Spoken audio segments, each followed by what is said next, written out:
Hello, hello, hello. We're doing another one of those god wretched movie reviews, and why not? Let's do something different. Um, I spoke about Bone Tomahawk, which was a horror western, and today I'm talking about a movie which is my introduction to the whole idea of a horror western, and it's called Grim Prairie Tales, though it's called Spuk am Lagerfeuer, which is the German. I had to buy the German DVD because that's the only way you can watch this film. Originally released in 1990, stars James Earl Jones and Brad Dourif. Who else is there? Mark McClure, Jimmy Olsen from Superman, the original, Lisa Eichhorn and William Atherton. It is a anthology, and I like anthology horror movies too. That's another one that ticks all my boxes. And this was introduced to me by a certain Mr. Alex Cox on his Movie Drone series back in, I think it was 1993, and I watched it, and it always went into my imagination. It's just something that I just remembered it. It's like The Wicker Man and things like that. Alex Cox is responsible for my entire film education. So yeah, it kind of stuck in my head, and again I was thinking about it after we watched Bone Tomahawk. I thought, wouldn't it be good to see Grim Prairie Tales, because it's a film I've always enjoyed. And it's like I said, I've only ever seen it once, and it just stuck with me, and the story stuck with me. And again, spoilers. There may be spoilers here because it's hard to talk about these stories. Because it's anthology, it's hard to talk about them without talking about some of the specifics. And it's great if you can come to this story, these stories, completely, blind. So click away and do seek it out, because it is good fun, and it's only 86 minutes long, so it's bright and breezy. It doesn't hang around. It's very lean storytelling, and that's a wonderful thing. Wayne Coe wrote and directed it. He didn't really do anything else after this, but he ended up being like a storyboard artist and illustrator on films such as Seven, Spider-Man, the original Spider-Man, Sam Raimi's Spider-Man, and Jack the Giant Slayer. That was his last credit. But yeah, this is his only proper movie that he wrote and directed, and it's a great shame because he shows great potential and vision, especially with the actual story that he wrote. It's an anthology tale. Two men, meet on the prairies. You have James Earl Jones playing, I think he's a bounty hunter called Morrison, and Dourif plays Farley Deeds, who's he's a clerk, very prim and proper, and he's got the fire. They've got this fire set up, and they share the fire because they're two travellers, and I guess that's what they would have done in the Wild West.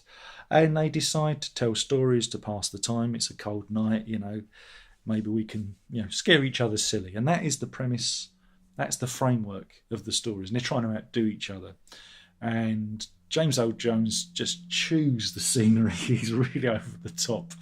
And Brad Dourif does his weird, because he always does the kind of weird, left field kind of character. And there are three stories. The first story involves the desecration of a Native American burial ground.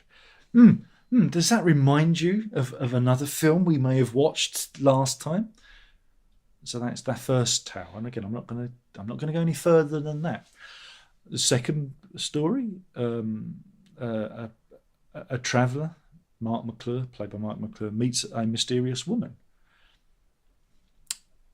whilst on his travels, and he decides to play the Good Samaritan, and because she's a woman alone on the plains, he decides to escort her, and we find out what happens there.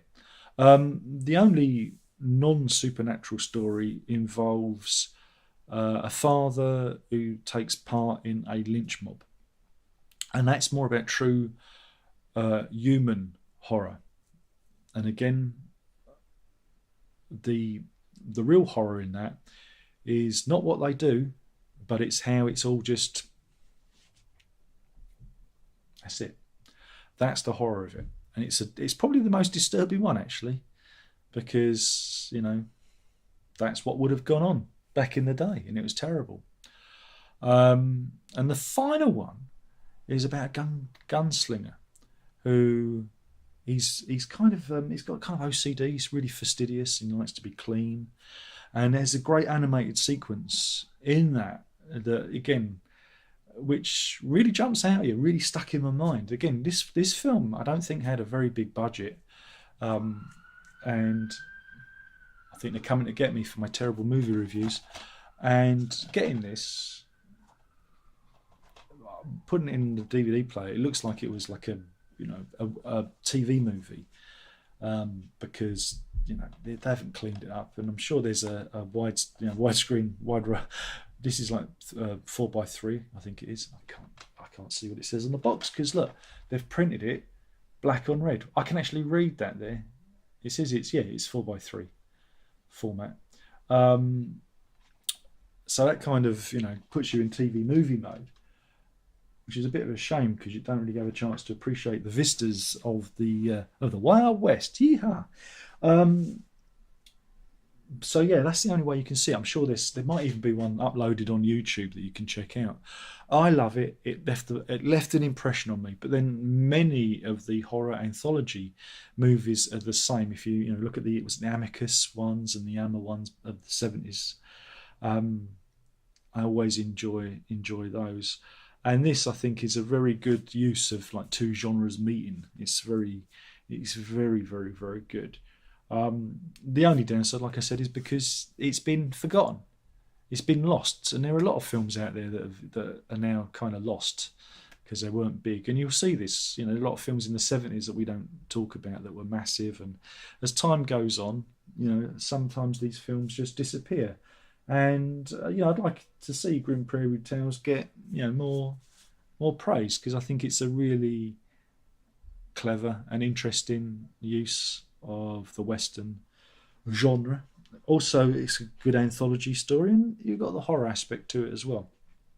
But yeah, doubtful that many people will be aware of it or have even seen it, especially when you've got, like I say, James Earl Jones in it, and Darth Vader himself, and Brad Dourif, who's been in so many movies. I think he's probably best known for, is it the Chucky movies? Doesn't he do the voice of Chucky? But yeah, another horror link. But yeah, do go and check it out because it left a lasting impression on me. And there are very few films that do that. But because of the nature of the stories, and there are images and payoffs that you don't see coming, that are total surprises, that are like the lynch mob story, which you just go, oh, it's not necessarily a visceral, gut punch horror shock. It's more of a human horror, bad deeds done by good people, that is disturbing. So yeah, it's well worth your time. I think I've blathered on along. It's one of my favourites, and like I said, it's been on my mind for years.